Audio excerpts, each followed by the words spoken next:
Well, and I think that's probably what people like. I know for me, that's what I like about some of your content is like, first off, no BS approach, right? I feel like you're just giving Yeah. it to people straight, which is nice, right? Especially in the short attention span that we've all got. It's like, hey, give me the important stuff. And I think you do a great job of that. Now, I mean, you must be, because, at least as of today, 47,000 followers on Instagram, Yeah. which is awesome. What are you really active on other platforms, right? I Especially for am, people who dude. might be Like listening.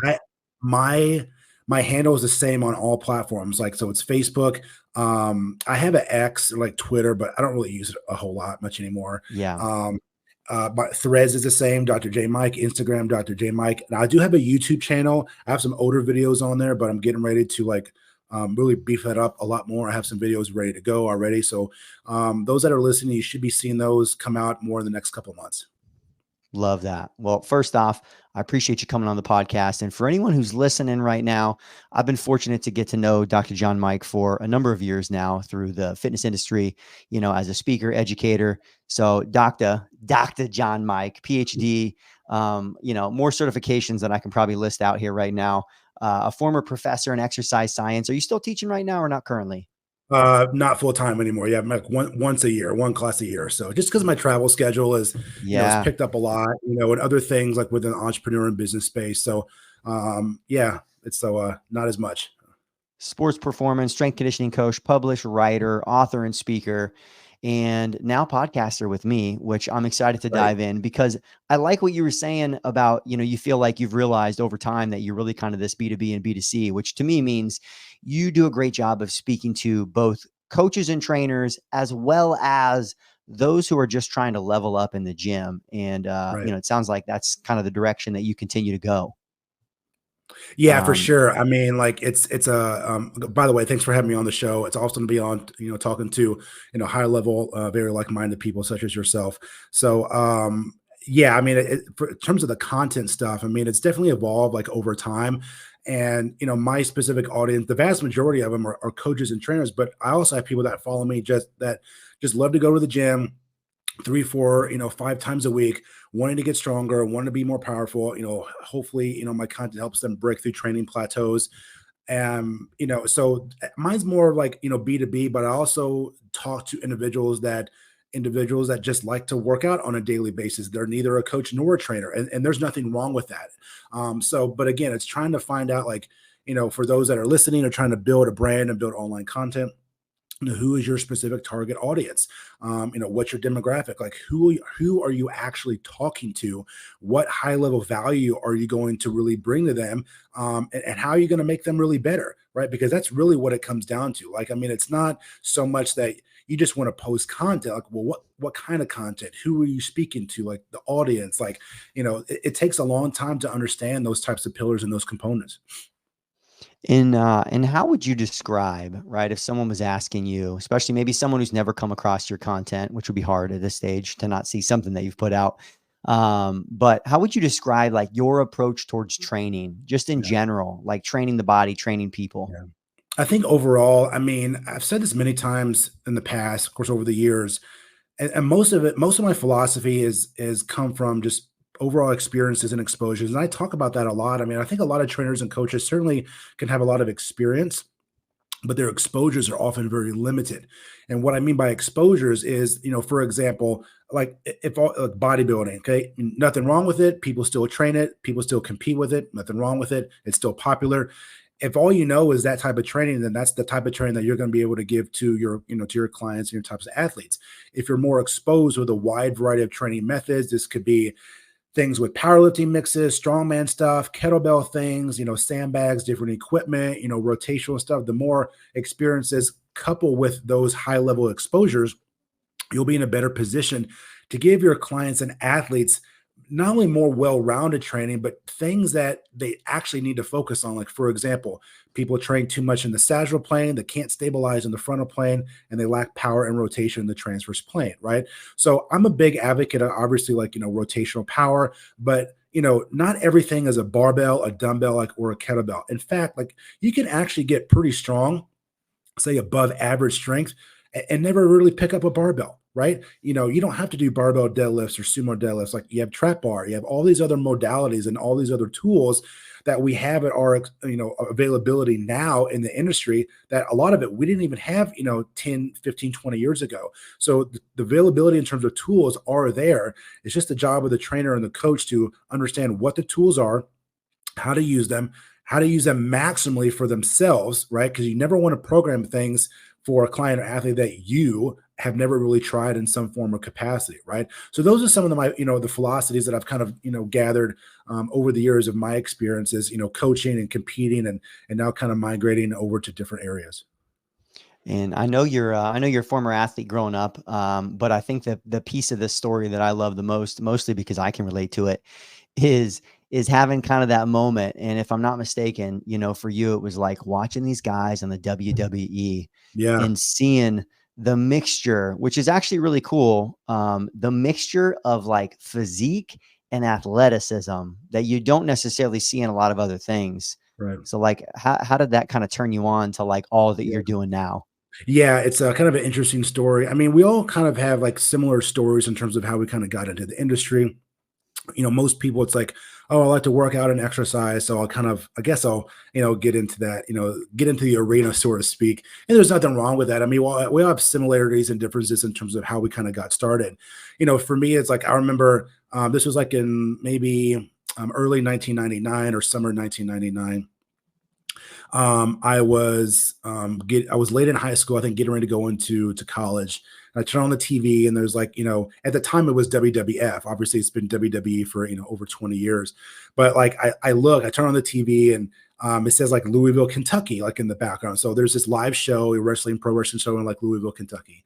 And it's like you see all these guys that are just like, just massive, they're just shredded, they're super strong, they're powerful, these physiques that just like are just chiseled out of, marble, so to speak.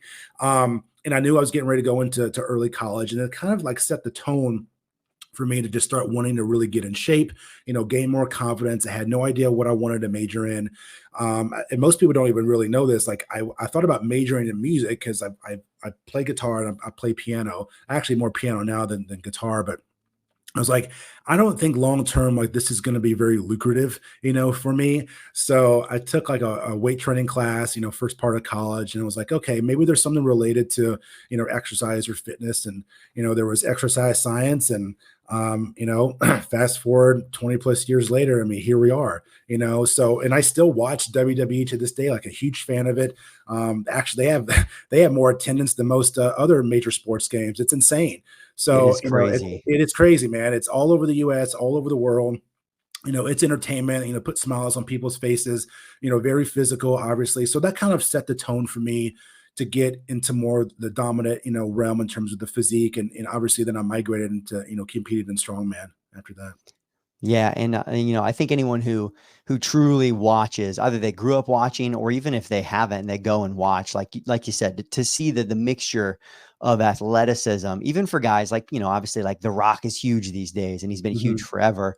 But to see some of these, and guys and girls, honestly, all of them who are like as chiseled, as big as they are, but can move like they do and do those things. So I can only imagine what's evolved in a lot of their training over Right. the years, going from just throwing iron back in the day to all the things that, a lot of people are doing now at those high levels, just between recovery and training. So, truthfully, it is. Anytime I get back into it, and I have just recently, I feel like, The Rock is coming back, and that's all kinds of drama. Yep. Man, then you get back in, you're like, wow, it's crazy that it's so popular. But It's then you huge. watch it and you're like, wow, man, it's truthfully, there's some athletes in there. Oh, absolutely. I mean, you look now, it's like the female aspect of it is just, I mean, it's very dominant, right? I mean, you see some of Yeah. these, females that are doing things, you're like, holy shit, like how are you able to really do that? I mean, the training is very different. It's like, like, okay, like there's like being in shape, and then there's like being like in ring shape. They're very different. They're very different components, right? It's kind of like, yeah, you do CrossFit or whatever else, you do other aspects of like lifting and conditioning, but then it's like you get into the ring, it's like it's a whole different, universe that you've never really stepped into. As a matter of fact, I've actually been in the ring. So and I had a little like at the time in the early 2000s, there were some guys that I knew at the time that put on this wrestling show and stuff. So we all got in the ring, and I got hit with like a 20-pound bag of chalk and like one of those really thick cookie pan sheets you bake cookies on. It was probably like 2 inches thick or whatever. I got hit in the back with that. Yeah, it was wild. That is awesome. Not too many people can say that they were in the ring, cage Yeah, match style. that's right. I love that. Well, with that in mind too, because I think, especially for those who listen to this podcast, right? Some that are going through and getting certified, some who are now like navigating, training clients. And there's this idea of like, okay, well, I know I want my clients to live a long time. I want them to move well, or even for the people who are just out there working out and training, like some who might follow you, they want to be more athletic, because many of us, we stop playing sports at a younger age. We start working out, but then it becomes rigid, right? We're very sagittal plane. We're very just focused on the aesthetics. How does someone go about starting to reintroduce that, right? Like, hey, Dr. Jon Mike, I want to get athletic again. Where do I even begin? Yeah, that's a great question. And I think one of the biggest mistakes a lot of trainers and coaches make is like they would take something like the question that you just asked, and then there's not as many, like, I know there's assessments and things that coaches and trainers do to kind of see where clients and athletes are in terms of baseline strength. But a lot of times the assessments are more like strength oriented and not as much with, like, say, rotation or like mobility oriented, right? And there's so much inter individual variability in where people's strengths and weaknesses are. Some people gravitate more towards mobility, then they need more strength and power and rotation. If somebody needs the opposite, that's where they should really start. So it's hard to say like where they should start unless you know like where their baseline levels are with whatever assessment that you really do. And there's all assessments really work. It's just what is what do you use that you find the most success with for the vast majority of people that you actually work with, right? I mean, all assessments, they all have pros and cons, but like if somebody wants to be more athletic, it's like I've always said, like if you want to, like, everybody should train or want to be some type of like athlete, even though you may not actually compete, in anything. You look at the vast majority of, clients now, it's, if you want to start incorporating rotational aspects, components of training, well, you don't have to swing a baseball bat from a 90-mile-an-hour fastball, right? You can do like med ball slams, but like add in a rotation component. You can do cable rotational presses or whatever. And I think the biggest limitation that I see, and I've kind of gone through this early on in my training, but nowadays I see a lot more. It's what I've alluded to earlier. There's too much sagittal plane, movements. And I'm not saying that's all a bad thing, but you need to create different levels of adaptation and kind of stimuli for the demographics that you really work with, because there is a point in time to where people are not making the progress, whether it's with progressive overload or just moving your body in different ranges of motion, different planes of motion. But you also need to make things fun and, enjoyable, for the people that you actually work with. So again, it varies depending on what their level of strength and mobility are. I think like people should do more of the stuff that they're not really doing. It's like, for example, I'm not really good at pull-ups. I can't really do this. Well, great. Why don't we actually start there? That's a great place to start, because the most of the time, what you say you suck at is actually the stuff you really need to be doing. Yeah, people are like, oh gosh, I'm so inflexible, like I never stretch, right? Takeaways, you probably just aren't really working on improving your range of motion throughout these prime movements or whatever it might be. And we talk a lot, even inside the academy, like if someone's not moving in the frontal plane, or they're not strong there, or they're not doing transverse plane movement, there's also the fine line. You don't want to just go all of a sudden and make everything frontal and frontal and transverse, because then you're just totally, flipping the script from what they were doing, instead of Yeah. saying like, how do I just slowly introduce, maybe even if it's just starting in my warm-ups, right? And then maybe over time, some of my exercises start to get loaded in that direction. Question for you on, you Mhm. talked about some assessments, which I love that thought process. It's like, hey, it's hard to know really where to start. But for someone who might be listening, are there any, like, even if they're kind of, let's call it like subjective movement standards that you'd be looking for? You're like, you know what? I want to see somebody, just for example, right? You go into like some of the TPI, which is big in the golf world, and they want especially their higher performing athletes, they want them to be able to do 50% body weight, like a static lunge. Yeah. Again, it's not really an assessment, but it's kind of like, okay, that's kind of a movement standard. Do you have anything like that? Either A, like certain movements you'd love to see people get better at being able to do, to know that if they want to go on and progress into athletic style training, more explosive, more powerful, that they're going to be set up better? Yeah, great question. I think like for me, and again, like it differs based on what you've been successful with, personally and professionally, but what you think works well for any given, person. It's going to be different from like, Jane or Joe who just comes in 3 times a week versus some type of like MMA athlete or whatever it is. But For sure. I want to see, um, body weight things. Can you do some type of like body weight squat? Can you do some type of body weight, for lunge or reverse lunge or lateral lunge? I'm less like in terms of initial assessments, I don't really care about weight, right? Weight's not the issue that I want to see. I want to see just how you move in general. I want to see what your technical aspect is. I want to see, can you kind of adapt some models from like the SFMA, the selective functional movement assessment. I want to see how, can you rotate, what your neck rotation is, what your thoracic rotation is, right? What your hip mobility is. Can you rotate your hip? Can you pivot your foot? Can you have any type of like internal or external rotation? Are you able to stabilize something with as simple as maybe like a side plank or like a front plank? Something very, very basic. I don't ever use like overhead squat assessments. And a lot of people disagree with that. And you know, it's good to use, right? But the vast majority of people don't really need to overhead squat unless they're really doing some type of Olympic lifting, right? And matter of fact, I mean, if you can't, a very very elementary assessment, if you can't bend down and touch your toes or at least get really close, you don't really have a lot of business deadlifting from the floor, right? And if you want to incorporate some type of deadlift, well, then just elevate it off the floor and just use a kettlebell or a dumbbell. And it's just way easier to get people into positions. So if you're someone new to that, what does your kettlebell deadlift, look like? Or can you even like touch your toes? Again, your ability to rotate, core stability. And it's not so much that they can or they cannot do that. Like, what are their movement like limitations or restrictions that they have that's preventing them from getting in those optimal or trying to maximize the position, right? Because it's not always about what like you load, right? It's also position. Yeah, putting people in positions to succeed and just trying to, Mhm. I like the idea of almost trying to come up with like their menu, right? You've got like green light, yellow light, red light on the exercise side. Green light movements they move really well with. Hey, we're going to be Yep. able to train these. We're going to be able to gas pedal them. Yellow, these are areas for improvement. We're going to train it, but we're maybe not loading it like we are. And then red light is like, hey, maybe we need to work on some things, or these just might not fit in for you at all. Hmm. And I think that alone for a lot of people, for them to realize it's less about closing you in to exercises you have to do and more about opening you up to the options that work best for you.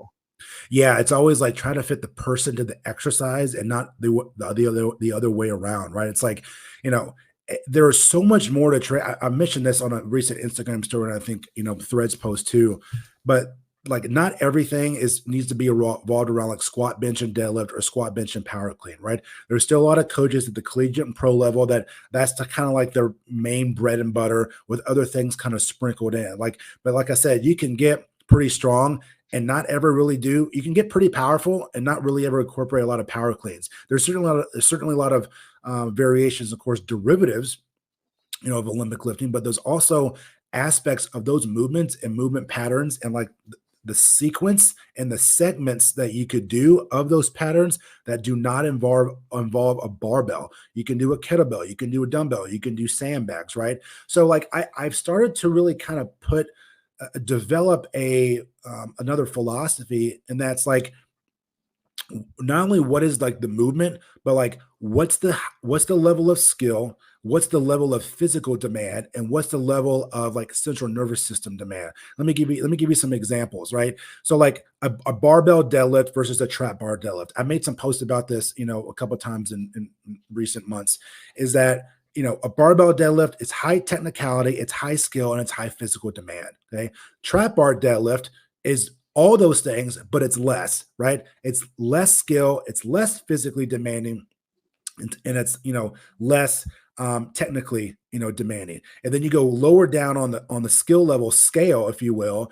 to like a goblet squat, right? Or like a kettlebell deadlift. It's low skill, it's low technicality, and it's low physical demand, right? So not only that's a great analogy that you mentioned a few minutes ago, is like kind of like the red light, yellow, and green light. And so, but you have kind of different components like within that. You have the skill level within each of those exercises that you need to fit that person to that, right? So not everything. I think the problem that a lot of coaches and trainers have is trying to utilize high level skill, high technicality, or high physical demand when either one, like they don't need to be doing it, or two, they're just not ready to do it yet. So you have to kind of adapt, right? And then, modify or regress down for them to get the lower and kind of mid tier level skill and technicality and then progress higher from there. I love that. Yeah, I love that. I'd love to see you continue building that out more too, because I think that's Yeah. a, I mean, the skill component's not talked about for the average exerciser because it's, we're thinking more about muscles and calories, less about the Yeah. neurological. But I love that because I think even you take an exercise, great exercise, like the Bulgarian split squat, but when you're doing a true Bulgarian split squat, there is, between technical and skill level, right? Balance, stability, there's a lot going on for some people. So Mhm. just for people to know, and it's funny because these are the things I used to think were like cheating, the idea that like, well, what if I do a Bulgarian split squat, but my hand is like on a bar, like just taking the skill element down a little bit with a Yeah. small increase in stability. And all of a sudden, like that opens it up for a lot of people. And it's like Yep. sometimes you don't want there to be a lot of skill. You just want to have high physical demand. And Yeah. sometimes you want the skill. And so I think that's a really cool concept of seeing how they're like three separate sliding scales that all kind of coincide. Yeah, for sure. I mean, to your Bulgarian split squat example, I mean, if you're doing the rear foot elevated split squat and you have a dumbbell or kettlebell in each hand, okay, higher levels of stability, higher level skill. You do the same movement, you only use like dumbbell on left arm, and then you're working so same arm same leg type of thing, right? So you're Hmm. basically taking the same exercise, but you're just kind of shifting downward, right, in terms of skill, right? Yep. But and people think that's a bad thing, and I don't view it as a bad thing, because if you're trying to maximize mechanical tension and trying to gain as much hypertrophy, you actually need more stability, right? This is what people don't really understand. Mechanical load and mechanical tension are not doing, trap bar deadlifts with a bunch of chains and bands, and standing on a ball or whatever it is, right? The fact is like to gain higher amounts of hypertrophy and progressive overload and higher mechanical tension, you need greater amounts of stability, right? That's why when it comes to hypertrophy, like I don't ever program deadlifts or even trap bar deadlifts, because it's not, yeah, it works a lot of muscles, but it doesn't work a single area very well, right? Yeah. Versus Yeah. like, Yeah. machine rows or cable rows, lat pull downs, arms, stuff like that. So it's, you have to be able to understand the level of skill that an exercise or movement requires, because there's always going to be a sliding scale, and it is subjective, right? What you and I would consider like difficult and high skill may not be, but it's going to be for the next person that comes around. Love that. I'm going to steal a little piece directly from one of your more recent Instagram posts, just because we were talking a little bit about rotation. I thought this was really interesting, first off, and I wanted you to kind of maybe expand on it. Yeah. And you're talking about rotation. You said if rotation is compromised, the brain restricts strength even in the sagittal and frontal planes. Gait patterning and incorporating anterior and posterior slings creates explosive performance. So if you lack rotation, performance will suffer as a result. That's Mhm. interesting. So if you're lacking Yeah. rotation, people don't think about that, right? That it's going to Right. impact the other things. Yeah, I mean, and you can certainly relate it to whether it's movement restriction or a current injury or previous injury. When you're injured, whether it's currently or previous, or even like stress, for example. And there's different types of stressors, psychosocial stressors, family stress, job stress, your boss doesn't squat or deadlift and you don't like that type of stuff. But whenever your body perceives as a threat, it doesn't really matter, how strong you think you are or how powerful you think you are. If your brain and your body perceive something as a threat, it's not going to grant you anything, right? You're only as strong and as powerful as your nervous system will allow you to be, right? This is one of the things that's like you can have some type of like small injury or a little setback, and you can still go in the gym and do what you need to do, but you're just not going to be at the level neurologically that you need, because your body is undergoing some type of threat, that it has to go through, and do all the physiological types of events that it has to go through to cure, right? I mean, but that's not to say like, well, I just have to wait till I don't have anything to train. Like, that's not how it works either. But rotation is a massive component, and even if you look at a task like walking, we look at it as a very simple task, but it's often a very complicated motor pattern. You have the arm swing, you have the face gate stance, right? You have takeoff, a single leg type of stance involved. Then you kind of progress upward, and you do some type of single leg swing or something like that, where you have the motion, but it becomes more dynamic. And so, but there's also hip rotation involved. There's also a little bit of thoracic rotation. So rotation of itself is extremely underutilized. It's undervalued. And the vast majority of clients and athletes would do way better in their training if they were incorporate some type of rotation. In fact, I've often said for years that if you do more rotation, you will see frontal and sagittal plane go up as a result. Love that. Now, I would imagine, just because, again, for anyone who hasn't, you guys definitely check out, you guys, if you're watching this on YouTube, you'll see, Dr. J Mike, that's his name across all platforms. You'll see, you're like, all right, this dude's pretty creative. He's like doing some things I've never seen before. And I'm sure that that's a lot of you like playing around in the gym, trying Yeah. things, see how it Yep. feels. Do you ever have people come up to you and be like, what are you doing? It's fairly regular, yes. It kind of depends on where you are. I think if you're like at a private, more athletic facility, it's a little less. But if you're Yeah. at like a local, chain gym like we have here, somewhere, anywhere, like you'll get some looks for sure. But a lot of it is just experimentation, kind of what I see other people do. Maybe I modify that. But a lot of it is still like again, experiences and exposures. I think people are very timid to and reluctant to try different things, both based out of like fear, but it's also like self-limiting beliefs, right? Self-limiting beliefs about training.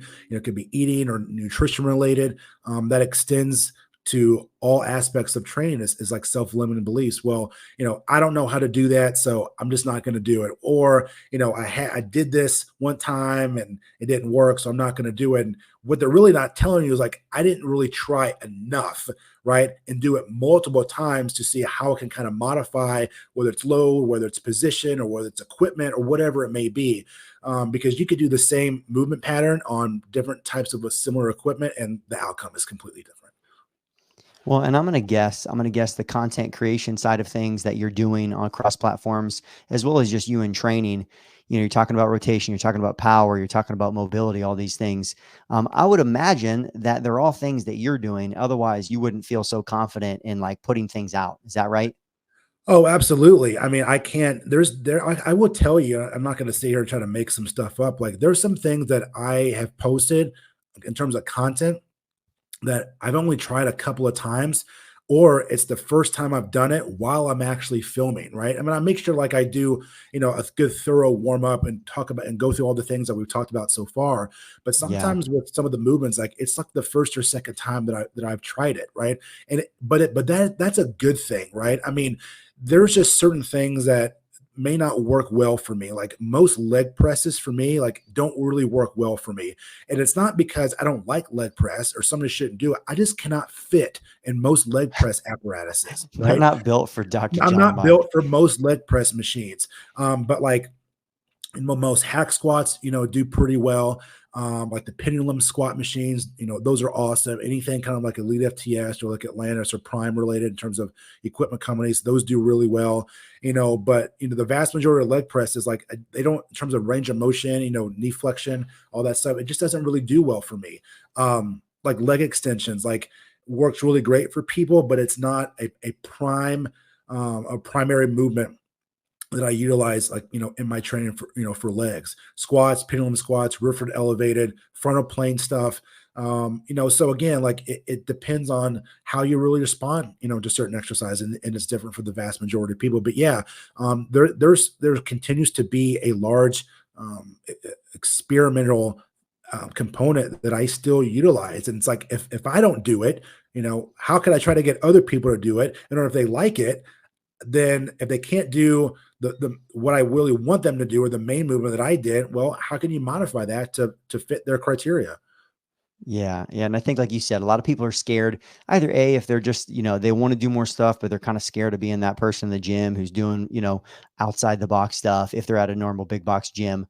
Or even those, that are now trying to transition from enthusiast into trainer and they're like, there's this idea that I just need to post all these things and try to put things out, which is silly because then you end up posting stuff that you're not even doing yourself. So of course you're going to feel like a Yeah. fake instead of things that like, hey, just let me focus on educating people on the things that I do and that I'm trying and that I like. And then it's your Mhm. opinion. Obviously, you want to add, and you do a great job of adding a lot of exercise science, but I can go through and I get a feeling like if I pictured your workouts in my head, I feel like I probably know what they're kind of like because of what you're Mhm. putting out. I already know that it's inherently more of what you're doing. Yeah. Yeah, yeah, absolutely. I mean, there as a coach and trainer, like you have to really continue to experiment like yourself. Like if you don't know how something feels, then how do you know it may or may not work for something that you're trying to program with, right? So I actually mentioned that the other day on a post. It's like one of the biggest mistakes coaches and trainers make is programming for them, versus what's best for their client, right? Again, if all you know is squat, bench, deadlift, or not a lot of training methods and exposures, if that's all you know, then that's all you're going to be able to really give to your clients, right? So if you have experience in a wide variety of exposures with so many different types of methods and tools, then you're in a better position to know how those feel or react. But again, like that may not work, for person A or person B, but may work for person C. So it's a continuous cycle of adapting and evolving and innovating. And I think that's a perfect segue into I got kind of almost some like hot seat style questions for you. Things I just kind of want like your first immediate impression and take on. One of those being a little kind of peek into Dr. Jon Mike's training, like your training. So Yeah. let's say the next 6 months you only get to really focus on like five to six specific exercises. What are those exercises going to be and why? Okay. Just me personally. Yeah, you personally, Yeah. right? So I Uh, because I think it's fun to know like, "Hey, how's this guy training right now?" okay. So I would do trap bar deadlift, some type of overhead press, some type of row variation, um, some type of single leg exercise, and then a couple different glute variations or hamstring exercises. So some type of like, push, pull, carry, hinge, some type of lunge, very basic, right? For the next 6 months, like for example, I actually haven't deadlifted heavy in probably 8 or 9 months. Okay. Not because like, well, I just don't, I don't not just because, one setup, two, sometimes the travel stuff, sometimes it's like, and I'll be honest, like sometimes I have to do content on the same days that I actually train, which is a very much a pain in the ass. Okay. You're like, "All right, Uh, my training's taking a back seat today."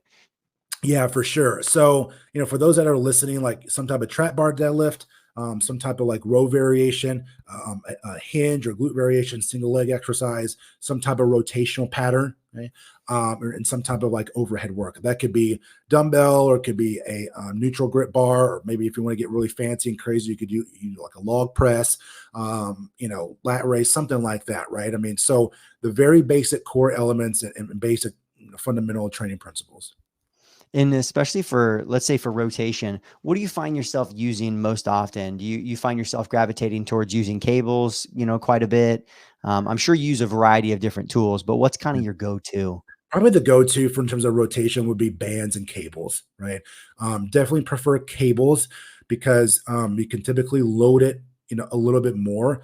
That's one of the biggest limitations about bands. Yeah, you can use the same band and do some different rotational variations, but the higher the band tension, like the limited range of motion that you have, right? Yeah, you Like start to you're get not. to those heavier bands and you Yeah, just I can't mean, really get a fluid motion. you just can't, right? So that's why I kind of prefer cables, dumbbells as well too. If you do rotational with dumbbell stuff, I mean, you're not really doing, 60, 70, 80 pound dumbbells. Like you got to stick with like, maybe the 20 to the 35s, because especially with the rotation stuff, we can certainly talk about this, forever, is most people think of rotation is either one of two categories. It's either really slow or it's really fast. I like to kind of be a hybrid.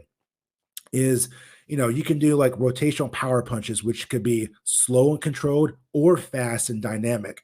And from an athletic perspective, so many people are so used to doing things really, really fast that when you slow them down, like they really get a sense of motor sequencing, motor control, more motor patterning, rate coding, synchronization, that type of thing. And you understand a larger kinesthetic awareness of how you're kind of moving within time and space, which is something you don't really get a whole lot in terms of like the biofeedback for yourself when you're always doing things fast and really dynamic. The other aspect of that, that when you do things a little bit more slow and controlled, you really know really quickly where your weak points are, right? Yeah. Yeah, so for sure. I mean, anybody can do, like fast sprints. Well, not any, but most people know how to like fast sprints, for example. But if you're doing like a slow single leg stance, like into like a walking lunge pattern, like all of a sudden, like things look really, really different, and you get exposed, right? Like you get exposed to where your weak points are yourself, and your coach or just trainer can see where your weak points are. And then you can start to kind of migrate that into your programming. Love that. I love it.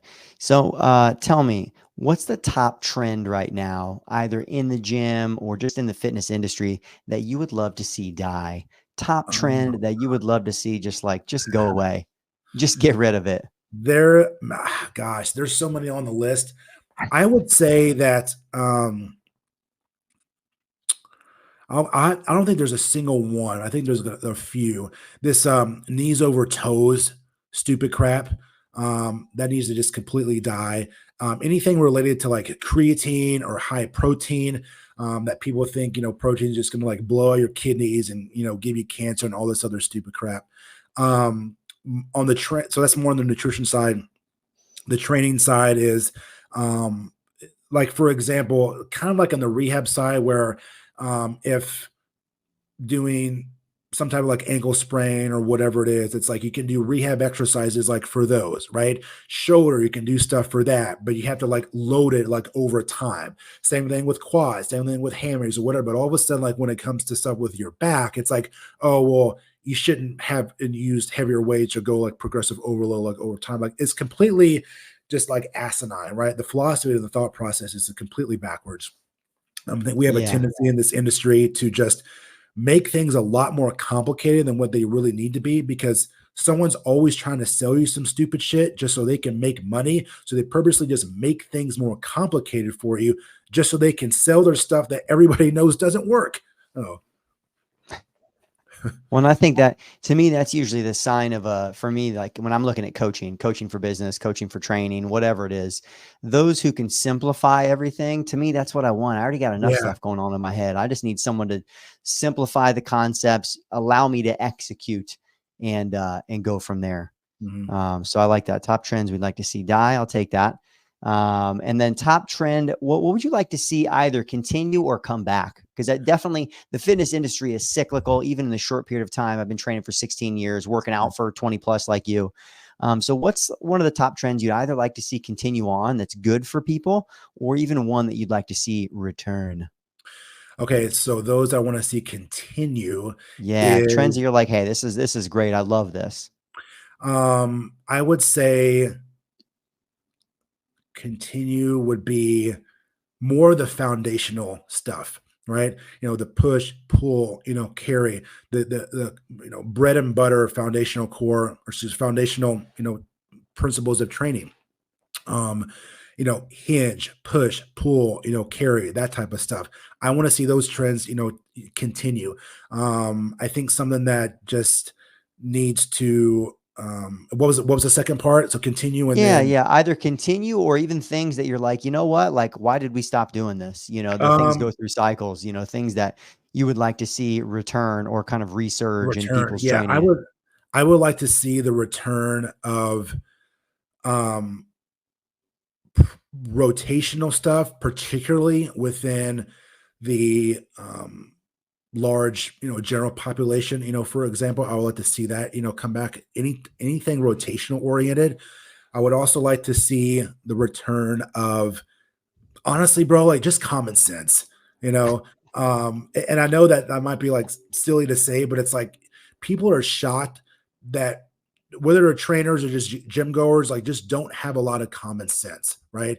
And we are so inundated every day across platforms with the science stuff, with training methodologies, with buy my stuff, buy this, buy that. We have research articles that from here, to the moon and back about everything underneath the sun, but people still don't know how to do basic lat pull downs, right? Or how to do, seated rows or whatever it is in terms of people say like this is perfect. There's no such thing as like perfect technique. It's only perfect that's relative to the person based upon their leverage and based upon their own specific biomechanics. So I like to see the return of common sense, and stop doing a bunch of stupid shit like in the gym, either to one, just to get attention, or two, just, you know, help people, just, yeah, return to common sense. I love that. Yeah. You know what? It's actually for me, I'll share. It's been super refreshing. I haven't gotten to work with a younger, really, I mean, I really haven't worked with a lot of younger people for a while. I just really haven't wanted to. Schedules, consistency, all that stuff. But I have a younger athlete right now, 13 years old, and it is so refreshing, mostly because he's wildly patient, is happy to do the simplest stuff. And I'm like, man, I'm going to go back. I'm going to build you into the machine that I wish that I was. And like right now, our training from an exercise standpoint, it's super simple, Yep. but very challenging. I think that's the thing people kind of confuse too, that for some reason, if it's too simple, it's not going to be hard enough. But honestly, it's like the simplest moves you can load the most. And so now I'm like, man, this is actually awesome. Cause like you said, this concept of just understanding these movement categories, that's something I'm going to be creating a lot of stuff around, a lot of content around, working with NASM to create some stuff too, just on understanding push, pull, hinge, squat, lunge. It's so Mhm. simple, but I still Very. remember even starting out training and working out, no one was teaching me in that way. It was like, hey, you were training muscles, or there were certain exercises we were learning, like a deadlift or a barbell back squat, but it wasn't about just the categories of movement. So I love that. Yeah, I hope we continue to see more of that as well. For sure. Yeah, no doubt. For anybody who wants to continue to follow you, connect with you, where is the best place for them to find you where you're most active? Most active Instagram, Dr. J Mike, DRJMIKE. Same handle on Threads, same handle on TikTok and YouTube. And then you can just type my full name in on Facebook. Of course, my website is Dr. J Mike. We got some cool stuff that we're working on that we're launching here pretty soon. Of course, YouTube related as well. And then some other high level ticket items coming here really, really soon. So that's where you can find me. Send me an email, send me a DM. I always respond to people, whether it's a message or even a voice message. So yeah, I always respond. I love that. I love that. And guys, for anyone who's either listening on one of the podcast platforms or watching on YouTube, feel free to check out the description for the show below. I'm going to make sure I link everything that Dr. Jon Mike talked about. And he is the guy that he appears to be. That's the only reason I have him on, is because I've just been fortunate to get to interact with him over the number of years at NSCA conferences, fitness conferences. And honestly, it's one of my favorite things about being in the fitness industry is people like you, Doc, who I know are out there doing great work and just trying to help people. So I appreciate you, man. And I can't wait to see everything you're going to keep doing this Dude, year. thanks so much. I really appreciate it. Great to be around high minded people like yourself. And I look forward to doing more.